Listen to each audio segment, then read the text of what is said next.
Welcome everyone. We're just going to give it a couple of minutes so that everyone can join the webinar and we will be back. Thank you.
Okay, I think we'll get started.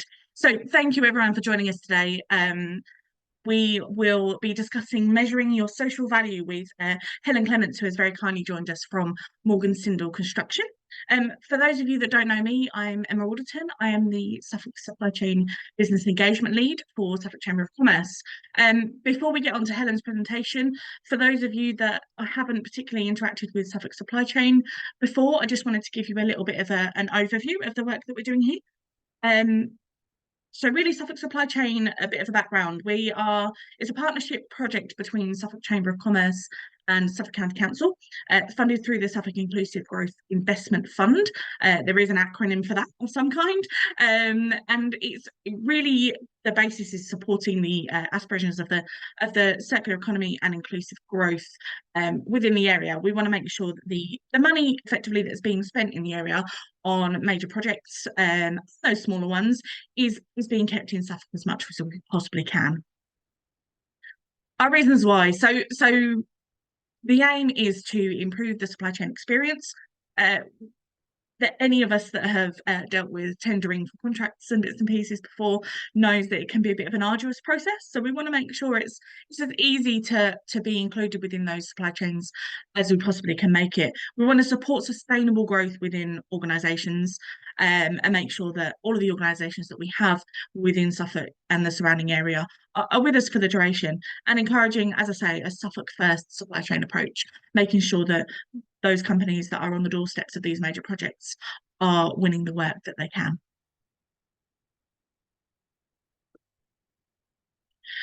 So for those of you that haven't registered, please feel free to go on and register on the suffolksupplychain.co.uk. It's a free website. As I say, we are funded through Suffolk County Council, and really we want to keep it as easy to access as we possibly can. You're welcome to upload a profile page and upload any opportunities that you might have within your business for people to contract and tender to. And part of the website as well is a suite of resources that we've collated. We're not reinventing the wheel. All of these resources are out there and available. We're kind of bringing them into one hub and making it as easy to access as possible. So things like sustainability, funding, training and skills. We're working with all the colleges and the university in the area, to make sure that you all have access to the training and skills requirements that you need. There's some accreditation information. It might be that you want to access the tender portals that the local authorities and others might use. There's all of those on there. The one that we're here for today is talking about social value. So we want to really make sure that we're supporting this kind of social value piece as much as we can. To that end, I will stop talking and turn my camera off and introduce Helen Clements. As I say, she is the Senior Social Value Manager at Morgan Sindall, and she'll be presenting to you today. Thanks, Helen. Thank you very much, Emma. So hi, everyone. As Emma said, I'm Helen.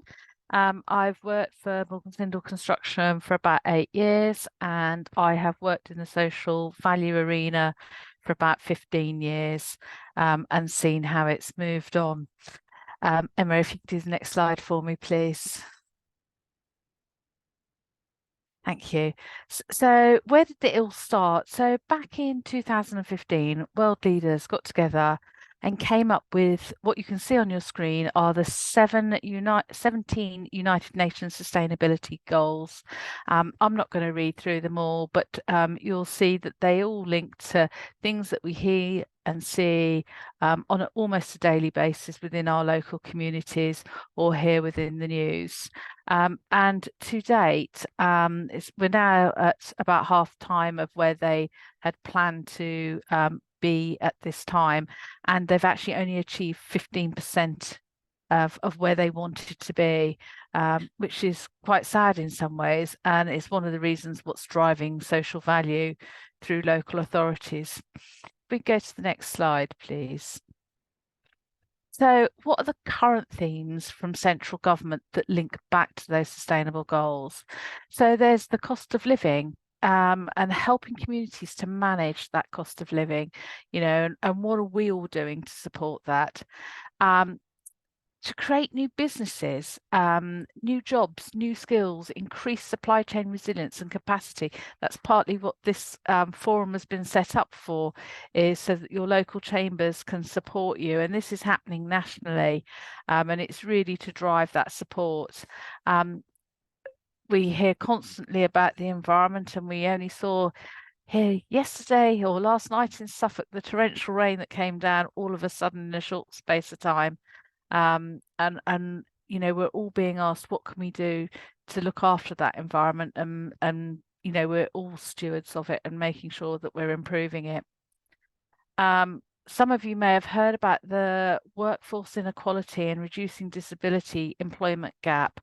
Some of the least advantaged people have the worst outcomes, and we're all in a position where filling vacancies is really difficult. So we need to understand how can we address this and support what is a UN sustainable goal, but also support our own needs as a business. And improve health and well-being and improve community integration and levelling up. Some of you may have heard the jargon of levelling up. That's used quite a lot at the moment by central government. And if we improve our health and well-being, then our need on services such as the NHS will reduce. And if we all work and support one another better, then that again improves health and well-being. Next slide, please. So what are central governments saying about social value? Well, there's a number of things. So back in 2012, they brought something out called the Public Services Act or Social Value Act. And that has meant all central government procurement has to take into account social value, and they then pass that back down and through to local authorities, and what are they doing through their procurement of public sector, and how are they getting best value for money, for taxpayers' money. And then there's the PPN notice that came out in 2020. There's a lot of documents. These are all readily available for you to support what they mean by social value. Next slide, please. So what is social value? Some of you may think I've heard this jargon, but I don't really understand what it means. So it's what they're saying it's the creation of supportive environmental, economic and social well-being through buildings, places and infrastructure that improves the quality of life. And just by being a business in a local area, you're actually hitting some of those things already. And it's supported by the Social Value Act of 2020. Next slide, please. So we're here based in Suffolk. So what are our local clients asking for? So if you go onto the Suffolk County Council website, they have their own social value asks, and they're quite detailed, and they also signpost you to the types of things that they're looking for. A lot of it is linked to skills and job creation, which I'm finding my role covers East Anglia, and this is a really common theme across all local authorities. And in part, the reason for that, job creation, there's a lot of research that says that people who are in employment are healthier and that their well-being is better. So that has, great impact on other UN sustainable goals. It also means that if people are in employment and we're creating jobs through all these businesses, we're creating economic growth because those people aren't reliant on local benefits.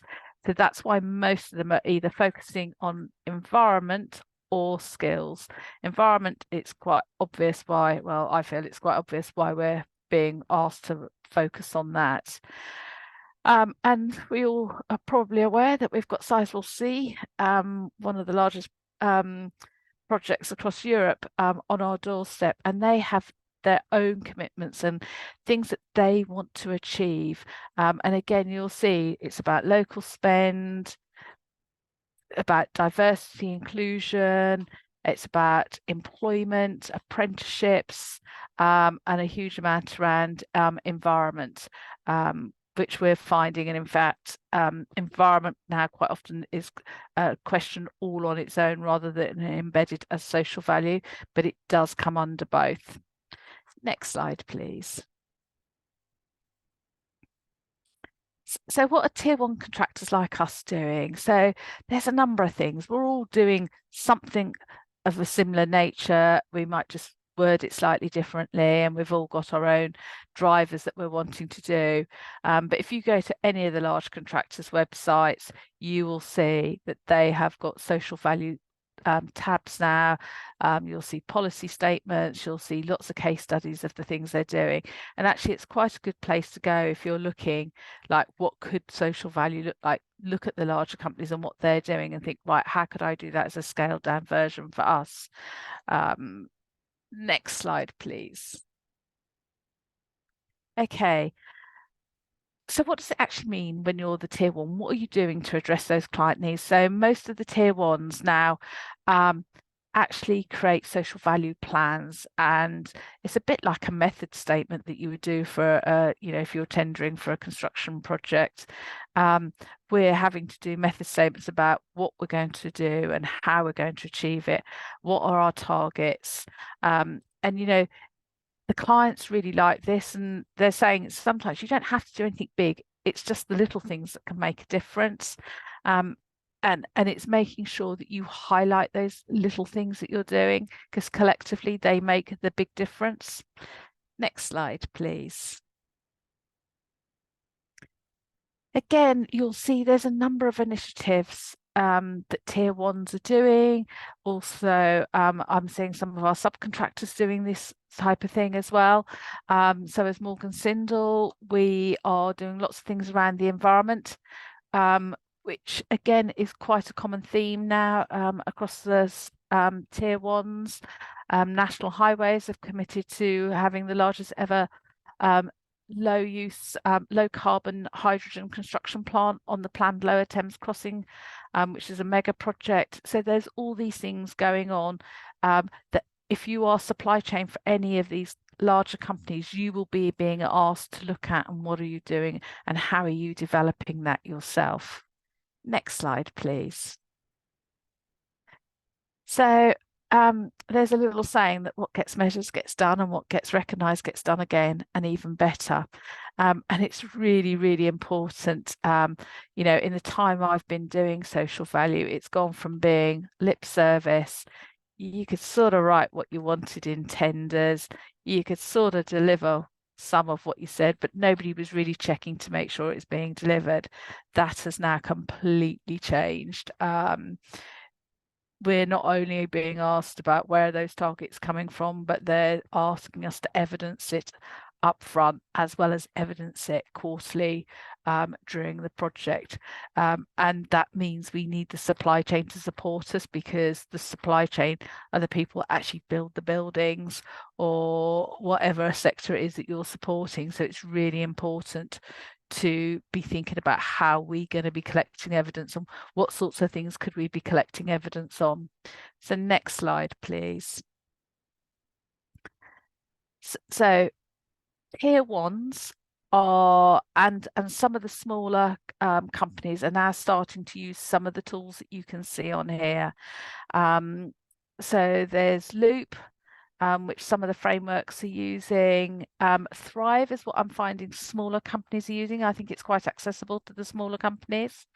HACT is used by housing association companies quite a lot. So if you're doing contracts for housing association, whoever the main contractor is on that, they will probably be reporting using HACT. And then a lot of public sector projects are using something called the Social Value Portal, and using something called TOMS, which stands for Themes, Outcomes and Measurements. And it's something I will signpost you to go and have a look at to help you understand how you can measure your own social value. And a lot of this is being led by the guidance in the Green Book of 2022. Next slide, please. So all of these portals have proxy values between that underpin the different activities. So for example, if you're using the social value portal, it says a sustained employment of a local person, and the word local can vary again from contract to contract, framework to framework. So you need to understand what local means to you and to your client. But that is roughly just under 32,000. So if you think of your own business and your sustained employment that you have of people that are working for you that are within local, so let's just say for argument's sake that local is Suffolk, think about your workforce. How many of them are got Suffolk postcodes? That's all sustained employment that you've created. That is 32,000 worth for each one of those. That is your proxy value that you can be using to say we've created this much social value. And things like job creations, they're the next highest value things. They sort of range from 19,000 up to 25,000, 26,000, I think it is. So there's various proxies for all the different types of headings.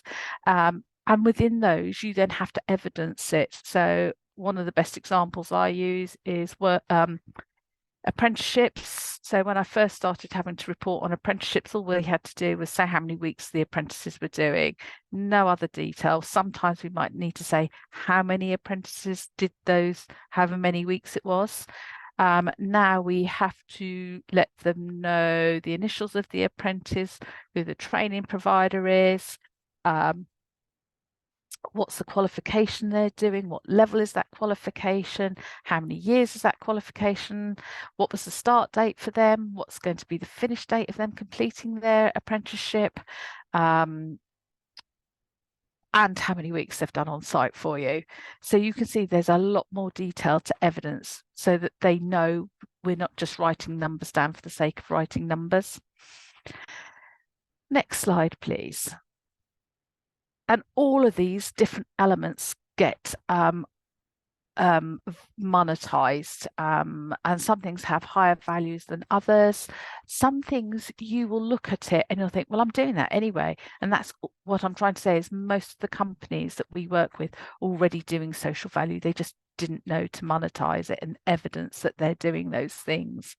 And then there are normally quite often subheadings. Now the overall heading might vary, but they're similar. So it's anything to do with employment, training, education. That is jobs created, sometimes it's called, or social, some elements called. There is normally health and well-being as another area.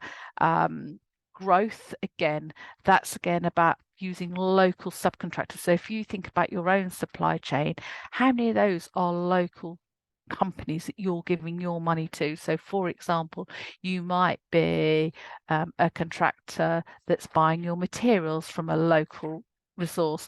That is adding social value because you're keeping that money local and making Suffolk a better economic place to live, which means that there will be better outcomes for the people that live within those communities. And environment actually always gets called environment. I've never seen it called anything else. But then there's a load of subcategories within that, normally all talking about carbon, but there can be things like carbon training. What are you doing to upskill your workforce to understand what their responsibility is? So it's really, you know, these are top heading categories, and then within that there's subcategories. And then when we input the data, so if you use a portal version, which there is a cost associated with, you'll then get told what your economic or what your monetized social value is. And they quite often break it down into sort of 3 levels of what that looks like. So it's the government, there's local, I can't remember what third one is, sorry, but there are 3 different headings usually that make up that, for example, 22,000 that's on there and the impact that that has. Next slide, please. Right, so thinking about your own businesses, what can you be doing? And I can promise you there is not a business on this call that's not already doing social value, just not necessarily thought about it as being social value. So some of you won't necessarily need to do anything new, you just need to bring together what you're already doing and highlight it. One of our subcontractors regularly uses social media to highlight some of the great stuff they're doing. And this particular post is about they've gone all electric with their vehicles. You know, that's reducing their carbon footprint, which means when they come to our site, so they're reducing the carbon footprint of our project. And they also take that further to what they're doing on the site in terms of what they're implementing, and they help advise us. So think about your businesses. You know, are you doing some really great things around the environmental heading that actually would mean that they would help us demonstrate to our client we're reducing the client's footprint, because that is an expectation of a build now. What are you doing, contractor, to help us reduce our carbon footprint, not only during the build, but post occupancy as well? And some of you out there might be already doing things that we're not aware of. So shout out and make sure you're highlighting that in your tenders. Yeah. Now, one of the things, you can normally go on to the social value portal and get access to the basic TOMs and get some of the basic proxy values. This is a really good place to start and benchmark your own business. Look at what are the things we're already doing. It's exactly what I do with the TOMs list. There's 100 and something TOMs. You know, I go through them and I rag rate them. You know, what are we always doing? So they're green. What do we sort of do or can do with a bit of effort, and what do we never do, and are we unlikely to do in the foreseeable future? And I ignore all the red ones, don't put any energy into them because I haven't got the time. The green ones, I add up the value of that, and then I think, right, what are the amber ones? What could I do with a bit of effort on this project? And it is per project. It depends on the type of build. It depends on the location of the build, the value of the build, all various things. And I take all of those into account. And all of you could be doing exactly the same things. And when you're then putting in your tenders to us, you could be telling us, you know, I will be offering this much additionality to your project. I can help you deliver your overall target. I mean, for us, we send out a questionnaire now to our supply chain, ask them, we've told them what our targets are, and we do this at tender stage, and we're then looking for you to tell us what you can do. So I might say, for example, we are going to deliver 300 apprentice weeks. I'll be looking for our supply chain to say, well, actually, we could deliver 40 of those weeks for you, Morgan Sindall. And I'm thinking, right, that's 40 weeks of that 300. Where am I going to find my others? And it's just all that type of thing is really helpful. And when you're talking to contractors, tell them those sorts of things in those conversations, because I quite often go around where the supply chain is, and I will then go back to the QSs and say to them, right, you know, when you're looking at your supply chain, can you please consider these ones, because they're telling me and I've seen that they're doing this and this, and it's really important that we demonstrate this on this project. Yeah. choose your own company's priorities as well. You know, what's important to your business, link them to your company values. Don't create additional work if you don't need to. Yeah, if it's stuff you're doing and you're passionate about, you'll deliver it better, and you will create more social value because of it. And make sure you're demonstrating social value in your tender answers. Use the quality question if there's not a specific question around social value. Use the quality section to demonstrate your added value you're bringing to that business that helps justify your price. So it could be things like, you know, you've got, I don't know, 3 mental health first aiders. It could be that you're going to recruit a new apprentice for this particular project if you were to win it. It could be that you're going to spend X percentage of your money within 20-mile radius of the project. Demonstrate those things, because they're the sorts of things that we are now having to demonstrate to our clients more and more. So if you demonstrate it at procurement stage, it will put you in a good position for the quantity surveyors to say, actually, that one's going to help us achieve these goals. And really shout it out, you know, use your social media to tell people what you're doing and demonstrate that social value, because companies like us who have social value people, we're looking out for this stuff to feed it back into the business and really drive some change around, you know, tell us what you're doing. We've found out loads, and once we keep asking our supply chain, and we do something like this for our supply chain on quite a regular basis, and we're getting them to tell us what they're doing, and we've found out loads, which has meant that when we're tendering now, we can put in better quality evidence because we're now having our subcontractors tell us what they're doing, and we can confidently say we'll be doing that because we know, you know, I don't know, let's take it's the M&E companies, that all 4 that we're going to go to, we know that they do these type of things, and it really helps us with answering those questions. Next slide, please. So I just want you to spend a few minutes just reflecting, you know, what are you involved with? What are you already doing in Suffolk? These are some of the things that you may already be engaged with. Some of you may already go into your local primary, secondary or college and talk to students. You might help with guest speaking. You may do mock interviews, all those type of things. Some of you may support local charities. Not necessarily the ones I've even got listed on here, but just any charity, and you do something regularly. You know, you might sponsor the local youth team for a particular sport. You may work with Apprenticeships Suffolk. You may use TrAC, who are the shared apprenticeship scheme. You may do a lot with the Lighthouse charity because that, you know, what they're doing is really great work. They're based locally. It could be doing stuff around the environment. People like Band of Builders and Combat to Coffee. So Combat to Coffee, again, local small charity that's now working nationally. It does some great activities, you know, for £300 they'll come to site and do a coffee morning. You might already be doing things like that with your own workforce. Let us know you're doing those things, and whichever contractors you're tendering for. You know, it's really important to sort of pull it together, and almost you might want to do yourself like an A4. We do it for ourselves using the TOMs. We've chosen 11 and we say this is what we do on those 11.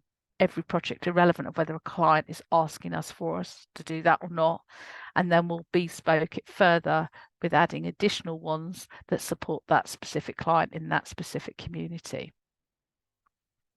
So hopefully some of that has helped, and we're through to the question time now. So I don't know whether I haven't been looking at the chat to see whether any questions have come up, but thank you for listening to me. Thank you, Helen. That was really, I know, and actually I'm thinking about the bits and pieces that the Suffolk Chamber does. I don't even think about the fact it is social value. So yeah, no, really, really useful. Thank you. As I've put in the chat, if anyone has got any questions, feel free to pop them in there. We've already got a couple that people have sent through, and I can see there's one in there from Annie as well. So we'll get going with those. To Annie's question, the slide that had the green and white Yes. uh, Yes. bits So and pieces. that's the social value portal The version. social one. But to be Perfect. honest, they all look fairly similar. They all have a version of it. They use slightly different language. They all also have slightly different proxies, which we often debate internally. It's always the struggle sometimes, isn't Yeah, it? yeah. Which is the right figure. Sometimes the client will prescribe to you which portal they want you to use, which is absolutely fine. There are lots of portals. What I haven't put on there are probably the core ones that I come across, but I can promise you I've got about another 3 or 4 others that I have to report on as well. And Morgan Sindall themselves are now using the social value portal for this current year. But if you're a smaller business, Thrive is probably a good starting point. I think it's probably been designed for smaller businesses to use. But there is information on the social value portal that you can access for free, which means you can do stuff without paying for any of it and just create a spreadsheet. Even some of our clients, one of our larger local authorities that we work with, theirs is just a spreadsheet with the proxies on, and we just fill it in for them. Excellent.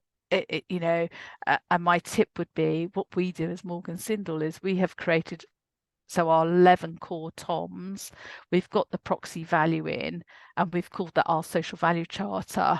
And they are, we put in our targets, and that tells us right up front at tender stage what our social value is going to look at without the additional what the clients would like us to do on top of that. So it's a good starting point. And I'd recommend you look at something like that and say, well, actually, let's create our own charter. We've got these as guideline proxies. We'll use them. This is our core stuff. We do it irrelevant of whether the client's asking us to do. This is the social value we're adding to you just because we're going to win your work. So Brilliant. it's a really good place to start. Absolutely, yeah. I think Annie's follow-on question to that is there a standardized number / coring system? I suppose you kind of answered that question, and I guess it's just about kind of following on from what you said, writing down all the bits that you do already, and I suppose would you recommend sort of picking one and then sort You'll of find saying we'll this is do what more. we use? I would say you will do more than one. Yeah, my experience when I look at we've only got 11 toms, right? We could easily add, and not doing anything different, another 4 to that easily. Yeah. Yeah, And we just make them options for the clients to do, but we could easily add another 4 with not doing anything different that we do today. And it just gives us the opportunity to be able to demonstrate added value when we're working with the clients. And that's what I would say to you guys. There isn't, 11 isn't a magic number. It's just what we have chosen to do. Look at them and think, my tip is start small and grow it. Yeah. What are the core things? You're all doing sustainable employment. That's a no-brainer. Some of you will be doing apprentices. It's a no-brainer. Some of you may be recruiting people for underrepresented groups. Some of you may be doing some fab stuff with ex-offenders, or you might be doing some fab stuff with women into construction, or with long-term unemployed, or with NEET, not in employment, educational training, or, care leavers. There's so many different programs out there, and the reality is you won't be doing them all. We as a large contractor are not doing them all, but it'd be really great if our supply chain was saying, actually, we're working with, let's say, care leaver program, and we're ring fence one vacancy a year, and that one vacancy this time is going to be on this project. Yeah, that's really added value for us. Because we don't tend to have that many job opportunities, even though local authorities think you do have lots of job opportunities when they're spending lots of money. They seem to forget that there's sustained employment, and every new project doesn't create new jobs. There will be some elements, something like size we'll see absolutely creates a load of new jobs because it's additional to what's going on in the area. Yeah, so absolutely. And this is probably a question for me that I should know and don't know the answer to. Has Sizewell C specify which portal scoring system? I haven't heard anything. I don't know if right, you have. okay. No. So I just want to clarify, scoring is not what the portals do, right? The portals monetize the activity you're doing. Scoring is what's done at tender stage, and what we're finding in social value now, on the whole, and this isn't every client, but it's ranging from 10 to 20% of our scoring mark. Now, I had a project in Cambridgeshire last year that we did win, but we've got to deliver some big stuff on social value because we've won it, but that had a 20% weighting on that project. Yeah. So sizable C is quite interesting. So they're shouting lots about numbers. Yeah, it's not necessarily being as shouted about at tender stage at the moment. We're not seeing, yeah, which is quite interesting. I think they are looking at the social value portal, but so what happens, there's two ways of doing it. So what we find, so let me talk about the project in Cambridgeshire. They've told us what portal we're using, and they are paying for it to be used on that. Well, it's part of the contract cost. They know that we'll have to pay is 12 grand year one, and I think it's 6 grand year two. And it's a 2-year project, and that is a cost that we've embedded in the cost to them because they're asking us to use it. Yeah, they could have saved themselves that 18k because we use social value portal anyway, but not all of the contractors that they tended to might have been using it. So like if I do a Pagabo project, I have to use Loop. I don't have a choice. So I wouldn't get so hung up about which portal. Sometimes the client will have signposted it, if you're doing it for a larger contractor, you won't be expected to put it in the portal. You will just be asked to give us the data so we can put it in whatever portal we're using. If you are dealing directly with the client, then they might ask you to do it. But honestly, smaller contractors at the moment aren't necessarily being asked for that granular detail to be a cost to them, is what I'm seeing. But Thrive is probably one to look at if you do want to have your own monetized version that you are using. I'm definitely seeing a number of smaller companies using that, and that leads me to think that that must be one of the more cost-effective ones out there. I don't know because I've not looked at the cost. I do know what Social Value Bank is, and it is quite a lot of money. But there is ways to get access to the information without it costing you. Excellent. And what I will do is we'll make sure that on our social value resources hub, we are putting the links to all of those that Helen's mentioned as well, so that you can access them pretty easily from the Suffolk Supply Chain website. And Claire has asked in the chat, is the Morgan Sindall version available online for them to have a little look at? Right, let me see if I can log in. I saw that. Hold on, let me just bear with. Let me see if I can find it. So which one am I? Oh, Social Value Portal. Here we go. Just bear with. I've got to log in first. Is it going to let me do that today? Let me just make sure I can get into it first. No pressure now. Yeah. I can show you. Are you doing your stuff, Social Value Portal? It's one of those ones you don't always see egg timing, right? Let me just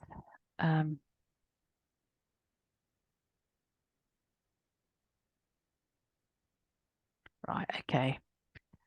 Let me just share my. Oh, I can't share my. Can I share my screen on here? You should be able to if I stop. Oh yes, I can see share at the bottom now. Okay, tell me when I'm sharing, guys. Oh, hold on. Oh, I'm disabled.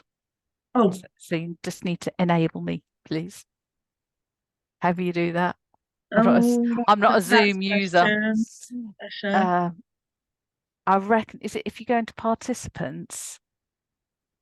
Sometimes if you go into participants, there's dots, isn't there, beside them?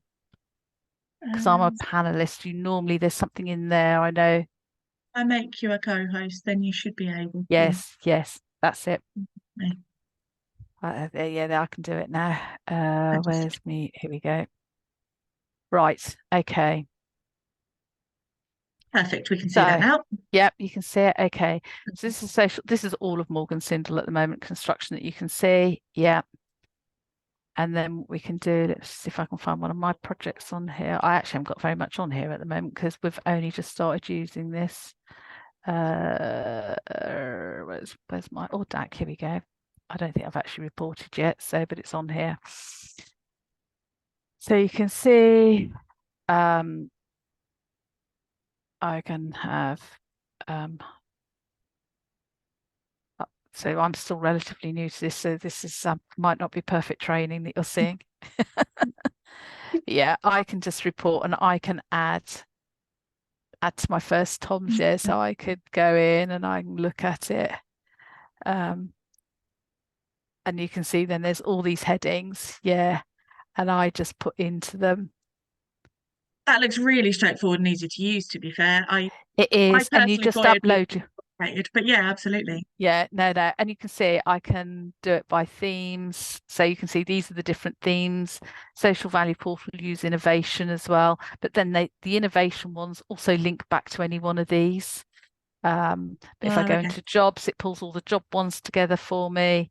So this is anything. If I only wanted to deliver under one theme, and my tip is not to do that, I would look at the different themes and do activities under them. But you can see, look, it's got for like, so for jobs, no, work experience, unpaid.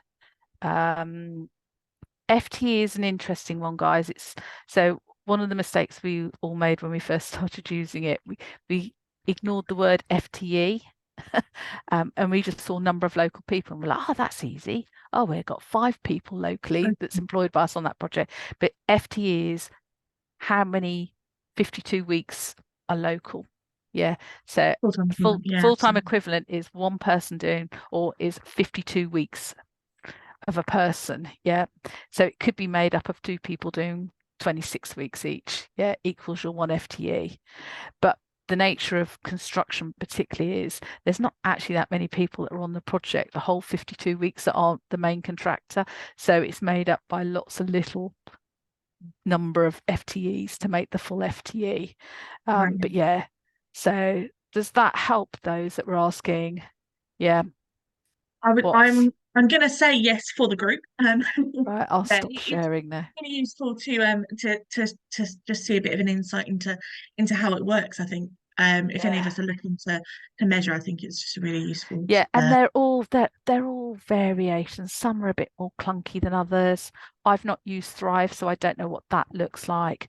But my first tip is to try and see if you can download something off the social value portal, get the basic proxies and create your own spreadsheet. Go through that.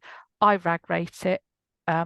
They add new ones to it quite regularly, like sort of probably every 6 months to a year. So I go through it, rag rate it, and I focus on the green ones first and say, right, these are the things we do, irrelevant. Yeah.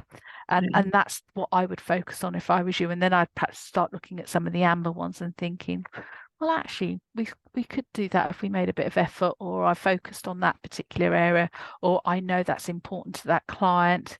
You know, I've got some clients where working with those at risk of homelessness is really important and it's a passion of theirs. So when I look at all the different categories of underrepresented groups, that's the one I target. You know, if I was talking at Suffolk, I know care leavers are a really big thing of theirs. So I would be looking at what could we be doing with care leavers. Yeah. So it's, you know, if I'm tendering from a Ministry of Justice, I'm going to look under the heading of ex-offenders, you know, because that's what's benefit to them. So you can use some common sense on working out which are the TOMs that you might want to offer additionality to, and don't say you're necessarily going to do them, just put them down as an option that the client could choose from you to do. Okay, interesting. Pavlina's asked, does it report per project or per company? I guess the one that you just showed was per project, was it? Yeah. So it has a dashboard, so somebody from head office can get a report for all of us. And when you first saw that screen, it did have the overall summary of our projects as a quick view. But I personally go on it per project. I think I could actually even get a regional dashboard report. I won't know until I've used it. As you saw, I've personally only got one project on it at the moment because we've literally only started this year. So I only put brand new projects onto it. I don't go backtracking old ones. But yeah. Yeah, brilliant. Lovely. A couple more questions that we had. As a small business, what's the best way to increase our social value? I'd be looking at what are your quick wins. Yeah. So your first thing is benchmark what you're doing already. That's your first. You might not need to do any added social value. You might be doing shed loads already when you start analysing it. Yeah. But if you want to look at additionality, understand the client and what are their drivers. You know, most clients have some indication somewhere. Yeah, whether it's through verbal conversations, looking at their website, or just seeing what's in their social media, what are the things they talk about lots, yeah, and choose that one item. Yeah. You don't have to do, I don't expect our SMEs to do loads and loads for us. I just want them all to do something. That's all I need. And particularly job creation, guys, is the biggest driver at the moment, that and environment. Yeah. So I would be thinking, and when I say job creation, I don't mean for your mate down at the pub. Yeah. I mean from those harder to reach people that need a bit more TLC. People like TrAC are very good for working with because they help with a holistic approach of supporting the person, so the employee, but also the employer, because I have some kickbacks from some of our project teams around it. So, for example, those at risk of homelessness have often come from chaotic home lives. They don't have role models. Sometimes getting out of bed is their big deal that day, let alone rocking up on work on time, or they might come to work, but then they go out for their break and they forget to come back to work. Yeah, or they forget that tea breaks only 15 minutes. They think they can just have however long they can. And you have to help educate your other workforce who you would not accept that through, how you're managing it with a new person, and what training you're giving that person and what mentoring you're giving that person to achieve what are good work ethics or the normal good work ethics. But those people don't do that overnight. Yeah. And they're the groups, because they're the groups that are unemployed. Those with very good work ethics are probably nearly all employed now. So you're looking at long-term people that have been off sick. You're talking of not in education, employment, or training. You're talking disability, and some of the disability people will actually have really good work ethics. They've just not been given the opportunity, yeah, because their disabilities are seen as barriers by themselves and by others. So it's just thinking, what can we do that's a bit different and makes us stand out and target some of those harder to reach groups? Which ones are we most comfortable to work with, and make that your big thing for a year? It's interesting through the work that the Chamber's done through sort of skills and training in the past. I know that soft skills is something that employers were kind of gave us the most feedback on, employees not really having necessarily, particularly those that kind of came from sort of neat backgrounds. So yeah, as Helen says, being able to support those through that will inevitably support supply chain for a long time to come. Um, just a couple more questions if we can before we finish up.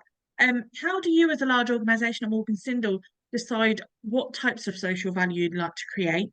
And how do you decide the voluntary organisations you want to work with? There's kind of a twofold Yeah. question there. So I think I've answered the first bit, because it's what I would give as your tip to everybody.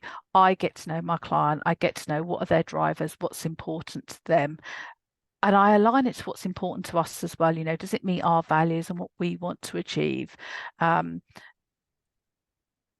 because I've been in the world for quite a long time around social value, I sort of know what the drivers are. And all clients at the moment, it's employment, it's job creation, and it's environment. Environment isn't my specialism. I'm really lucky we have a sustainability manager here. That's her bag. She looks after it, and I just get the data off her. I'm quite lucky. I don't think I've got brain capacity to learn all about the environmental stuff. I know bits of it, but I don't know it all. But I'd be thinking they're the two key areas that central government, local governments are looking at, yeah. And then break it down even further in those categories. What am I going to do? And job creation, as I said, it's who are the difficult people to work with, and which one of those groups do I want to work with? Yeah. So for us, we've chosen this year, we're looking at NEETs, care leavers, and in Cambridgeshire, we're doing the homelessness, continuing with that. And I'm trying to find a way to do stuff with disability, but that's proving much more difficult than I want it to be. But yeah, and we really spend a lot of our energy, because historically when I joined the business we were predominantly building schools. We do quite a lot of entry level recruitment as well, which has social value added to it. But when I'm looking at that, I'm then looking again at the underrepresented groups, because as a sector we're not diverse. So by recruiting out of those less represented people, quite often those less represented people fit into those other long-term categories of people that don't get jobs. It just unfortunately seems to match what happens apart from the women bit, but all the other elements tend to fall under low attainment, poor health outcomes, just loads of all the negative stuff. So, you know, looking at your diversity and inclusion policies and what are you doing to diversify your own workforce is a really good place to start and think, well, which category do we feel we have the skills to be able to support, and work on them. Yeah. And work Absolutely. with charities. So like I've been asked about the volunteering companies, I look at those. So the voluntary organisations I might look at are who's going to help me, who's the specialist in. So for example, this big project in I know I keep talking about Cambridge and I'm in Suffolk. It's just I'm a bit quiet in the Suffolk area as Morgan Sindall at the moment, but the principles are saying, you know, the client wants us to work with local charities, local voluntary organisations. I'm looking at those. There's one there that works with underemployed people. So that fits really nicely with us helping them. We've got to create some jobs. They're going to go through a programme that's only run at the moment in Cambridgeshire called Future In, which is managed by TrAC. So we know that we've got the support mechanism for them to be successful. They've got the type of people we need to work with. So we're engaging with them. And that's what I look at. Like my voluntary organisations are, you know, social enterprises is something else. We're trying to find more social enterprises to work with, but that need to deliver more construction related activity, because that's where there's a bigger spend. And that's, you know, if we're going to spend bigger with you, we want to spend it, you know, not on the cleaning, not that we're anti-cleaning, but that's not the high spend on our projects. So it's just looking at what's going to give the best value and be important to that client. And that's how I identify voluntary organisations. And when we do voluntary organisations from a social value point of view, I'm not looking at fundraising. Okay. So some of you will do lots of fundraising. A tip I'd give you, don't make it about the money, make it about the difference that money's going to make. So if you're raised £1,000, what's that £1,000 going to do for that charity? That's the bit you want to be talking about, not shouting that you've raised £1,000, but actually that £1,000 is paid for 3 more counselling sessions for young people with mental health issues or whatever it is. Yeah. That is the impact, and that's I care quite passionately about talking about the difference it's making. My own sort of hashtag is make a difference, and the numbers aren't what make the difference. It's the impact you have on people's lives and their outcomes, and the planet's outcomes are what making the difference. Makes it a reality for people. I think the money is great, but what does that actually mean in real terms? Yeah, Definitely. definitely. And that kind of finishes off quite nicely with a question for me and Suffolk Chamber. How will Chamber support with social value? Really, it's by doing things like this. You know, we want to get businesses as clued up as they can to support these local supply chains that are out there. As I mentioned before, our resources hub is there for everyone to use. We are not reinventing the wheel. We obviously will create some new content like a webinar today, but there are so many resources out there. And a quick Google search will sometimes turn into a long Google search. So the point of the resources hub is that we're providing you with the most up-to-date and the most useful, as far as we're concerned, information, and that's also driven by feedback from yourselves. So I will send out a note afterwards to say thank you to all of you for joining us. If you've got any feedback or any webinars that you would like to see us put on, then please feel free to come back to me. We're always open for suggestions, absolutely. Before I finish up, I want to say thank you again to Helen. Really appreciate your time today. I think hopefully everyone's found it as insightful as I have. I know I should be going away and talking to our senior leadership team about our social values and saying we need to measure it. What should we do? So no, really appreciate your time, Helen. Thank you so much for that, and thank you to everybody for attending. Just before everyone goes, a couple of things I wanted to mention. There's a few events that we're hosting both in person and online. Particularly, there's a couple of tendering workshops coming up. Our training and skills officer Sarah Hinchliffe is running some tendering workshops. They have got CPD points associated to them. The dates for those are on the screen, and I shall obviously send those around again, and they are listed on both the Suffolk Chamber and Suffolk Supply Chain website. The next webinar that the Suffolk Supply Chain is hosting is a supply chain wellbeing webinar. We've got Blossom Mental Health, who focus particularly on the construction industry around supporting mental health, employees' mental health. They do a great job, so it would be great for you to join us, and of course I'll send the details out around that. One more thing before everyone goes, we mentioned Community Action Suffolk. They are hosting a conference entitled Outcomes for All, Bringing Commerce and Community Together. So on the 19th of June, it's 9:30 till 4:30 in person at Kearsgrave Community Conference Centre. There's going to be keynote speakers, presentations. They're giving a lunch as well. And again, I'll send the link around for that. But if anyone can support that as one of our local charities, that would be amazing. Helen, thank you again for your time. Thanks to all attendees. And we look forward to seeing you again soon. Thanks so much. Bye-bye.